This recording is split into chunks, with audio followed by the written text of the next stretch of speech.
देख रहे हैं लाइव 7। नमस्कार, लाइव 7 विशेष में आपका स्वागत है। मैं हूं ज्ञान रंजन। दोस्तों, घाटशिला उपचुनाव का रणक्षेत्र तैयार हो गया है। इस रणक्षेत्र में दो बांकरों ने आज नामांकन कर दिया। भारतीय जनता पार्टी की तरफ से बाबूलाल सोरेन, जो चंपाई सोरेन के पुत्र हैं, उन्होंने नामांकन किया, तो वहीं दूसरी ओर झारखंड मुक्ति मोर्चा के प्रत्याशी के रूप में सोमेश सोरेन, जो स्वर्गीय रामदास सोरेन के पुत्र हैं, उन्होंने नामांकन किया। दोनों ही नामांकन के दौरान दोनों ही दलों के द्वारा शक्ति परीक्षण भी किया गया और दोनों में एकजुटता ये रही, एक मत ये रहा कि एक तरफ जहां बाबूलाल सोरेन के नामांकन के क्रम में जो चुनावी सभा हुई, उसमें एनडीए के सभी घटक दल शामिल हुए, चाहे वो आजसू हो, लोजपा हो या अन्य कोई दल जो भी हो उनके साथ, क्योंकि झारखंड में आजसू, लोजपा और जदयू ये तीन दल ही हैं साथ में।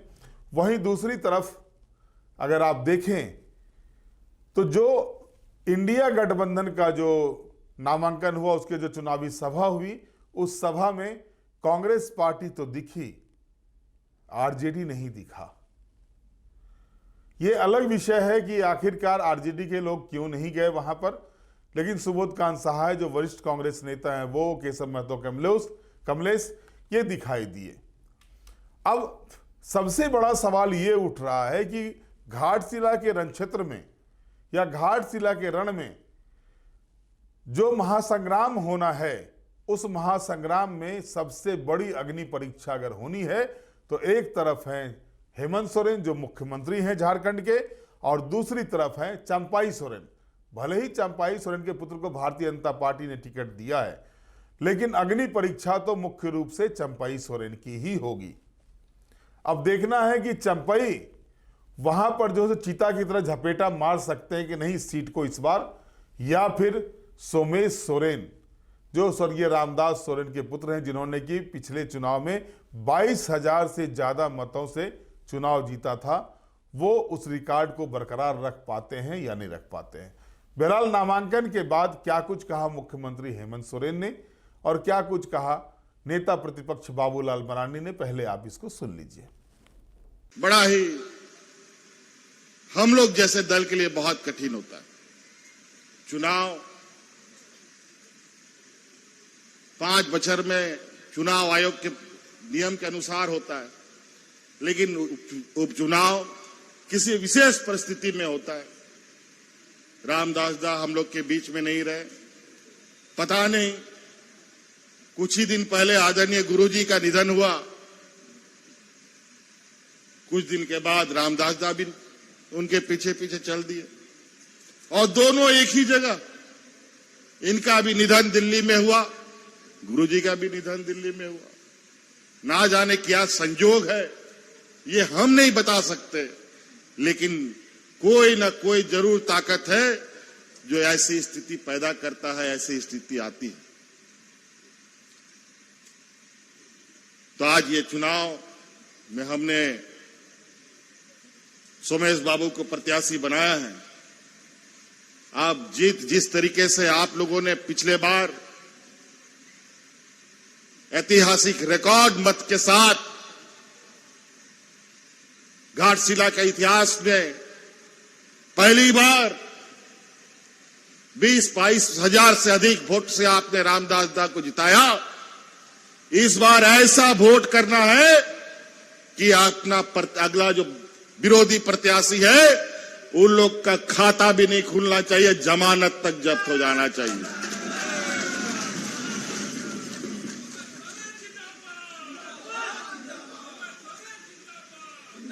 इस बार वोट बांटने का नहीं है, निया बार वोट हटिंग रिया दो बांकना नोआ चुनाव आम चुनाव दो बांकना ओनाते निया बार वोट ओड़ा ओड़ा अतु अतु टोला टोला रे मीट ठेन गे जरवा दो हो तबोना एक ही जगह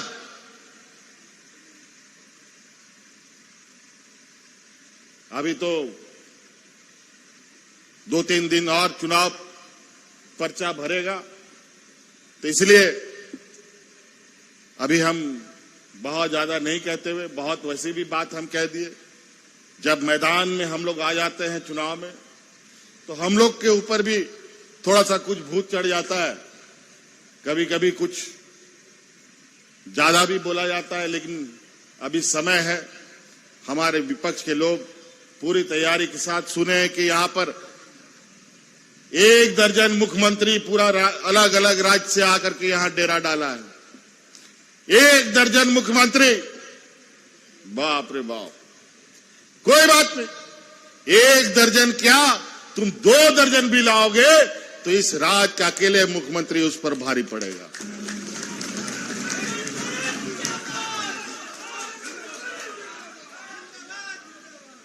और वो इसलिए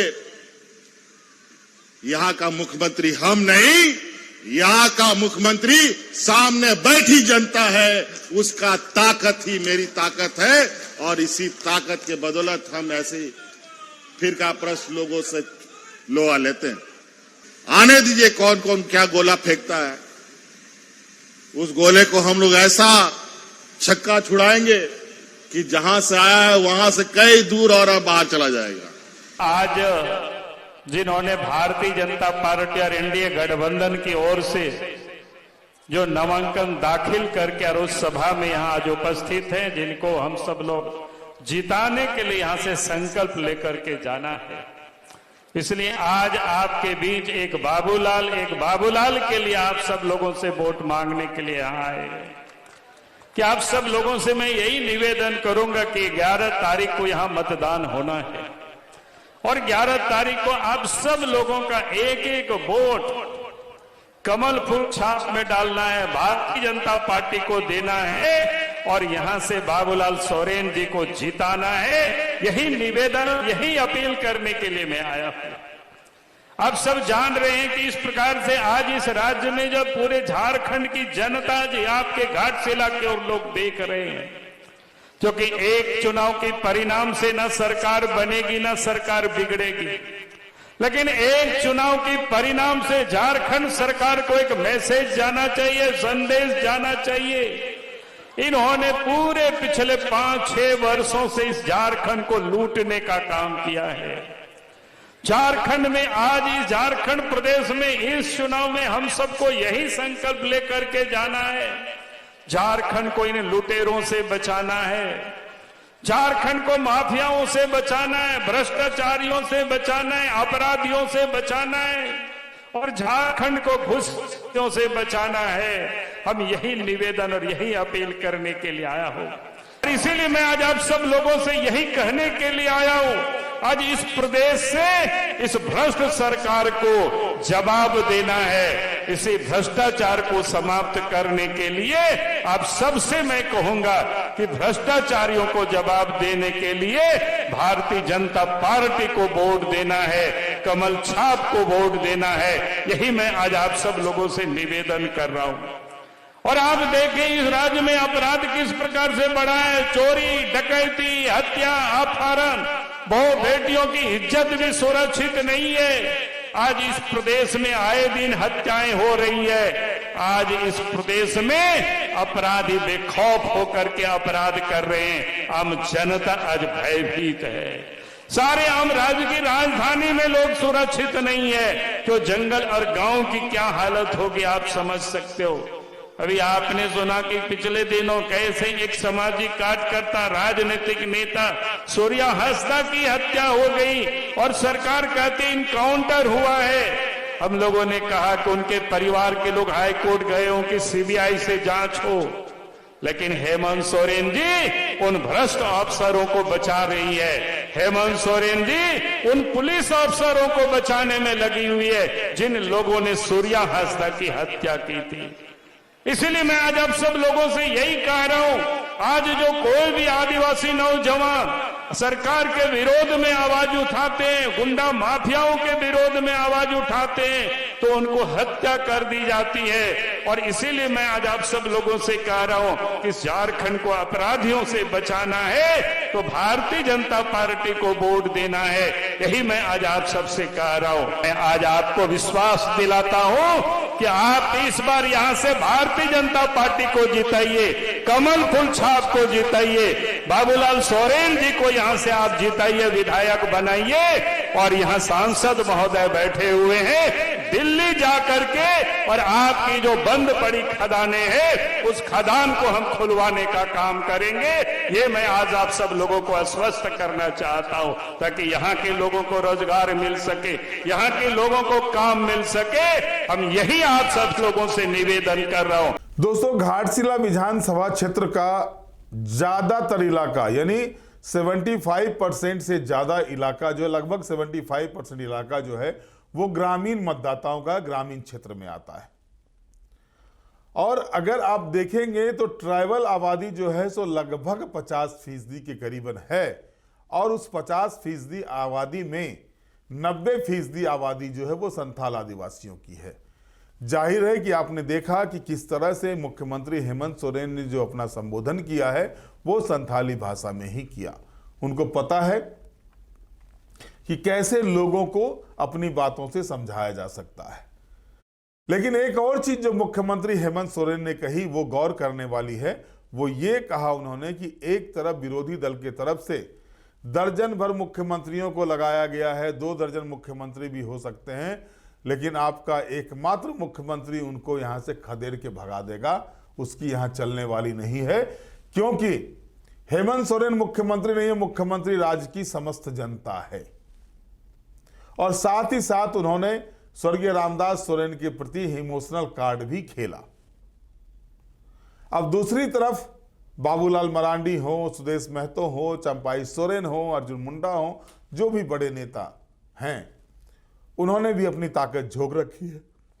लेकिन सवाल यह उठता है कि जो स्थिति है घाटशिला विधानसभा क्षेत्र की, उसमें भारतीय जनता पार्टी के लिए चुनौती ज्यादा है।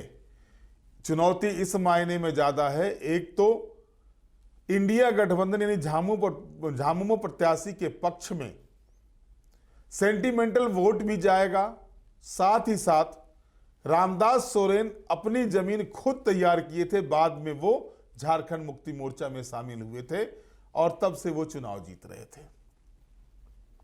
ये सही है कि उनके पुत्र का लोगों के बीच में उस तरह की पहुंच नहीं है जो रामदास सोरेन की थी या उनके भतीजे विक्टर सोरेन की है। लेकिन इतना तो तय मान के चलिए कि जो स्ट्राइक रेट कहता है झारखंड मुक्ति मोर्चा का कि 2019 से लेकर के अब तक जितने भी उपचुनाव हुए उसमें झारखंड मुक्ति मोर्चा हारी नहीं है। या यूं कहें कि इंडिया गठबंधन में जो भी उपचुनाव हुए वो सारे के सारे उपचुनाव जीते। और इस बार भी संभावनाएं ज्यादा यही बनती है। लेकिन जनता का मूड है। अभी हेमंत सोरेन सरकार की 9-10 महीने हुए हैं हेमंत पार्ट 2 का। और हेमंत पार्ट 2 में जो सबसे बड़ी योजना थी मैया सम्मान योजना, जिसके बूते पर कि हेमंत सोरेन दोबारा सत्ता में आए, उसका जो है सो अब तक का ग्राफ उसका भी अच्छा है। अब आज ही जो है सो मैया सम्मान योजना की राशि को भेज दिया गया, ये कहते हुए कि दीपावली और छठ है, मैया को जो बहनें हैं, माताएं बहनों को दिक्कत ना हो, उनकी राशि को भेज दी गई। अब हेमंत सोरेन ने जो स्ट्राइक लगाया था मैया सम्मान को लेकर, जो 56 इंच का सीना तान के अभी चल रहे हैं अपने गठबंधन के साथ, तो सवाल यहां पर यह भी उठता है कि क्या अन्य चीजें जो हैं, चाहे वो जो नियुक्तियों की बात की थी, चाहे वो स्थानीय नीति की बात की थी, ओबीसी को आरक्षण की बात की थी, या अन्य कई चीजें जो थी, उस पर क्या होगा? क्योंकि भारतीय जनता पार्टी लगातार सरकार को घेर रही है कि 6 वर्षों में घाटशिला में कोई काम नहीं हुआ। वही दूसरी ओर अगर देखें तो जयराम महतो जो JLKM के, हालांकि अब तक तय नहीं हुआ है कि वो कैंडिडेट देंगे या नहीं देंगे, क्योंकि आज ही मेरी बात हुई जयराम महतो के पार्टी के नेता से, उन्होंने कहा कि अभी अध्ययन किया जा रहा, अभी समय है, अध्ययन किया जा रहा है।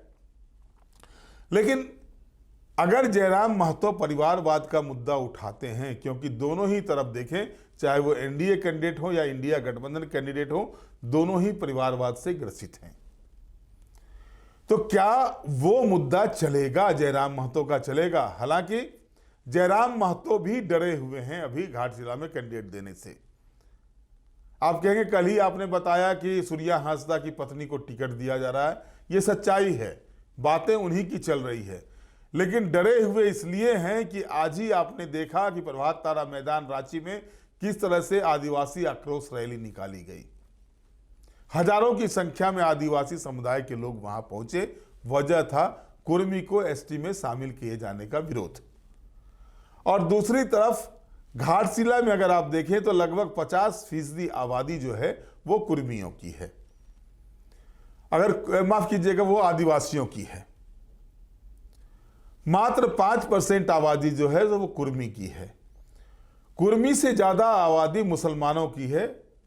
तो जाहिर है कि मुसलमानों का वोट जो है सो वो मुस्लिमों का वोट एनडीए के फेवर में तो कभी नहीं आएगा और ना ही जयराम के फेवर में जाएगा। वो वोट जो है वो सीधे तौर पर इंडिया गठबंधन के फेवर में जाएगा।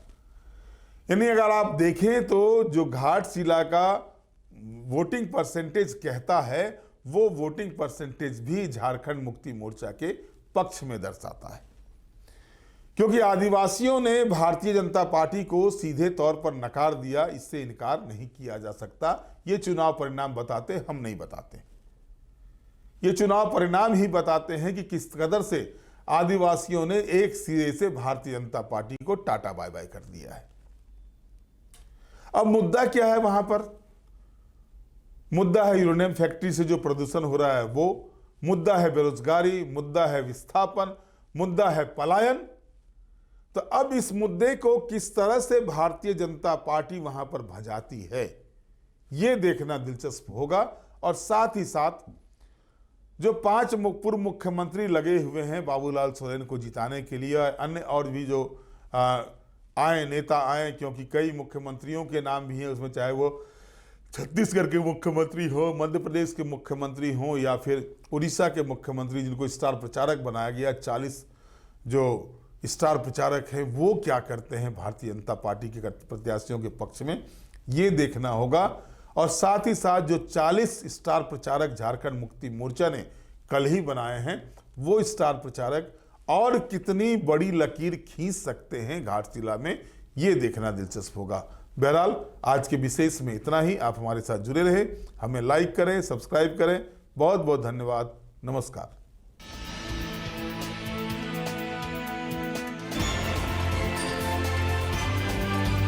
आप देख रहे हैं लाइव 7।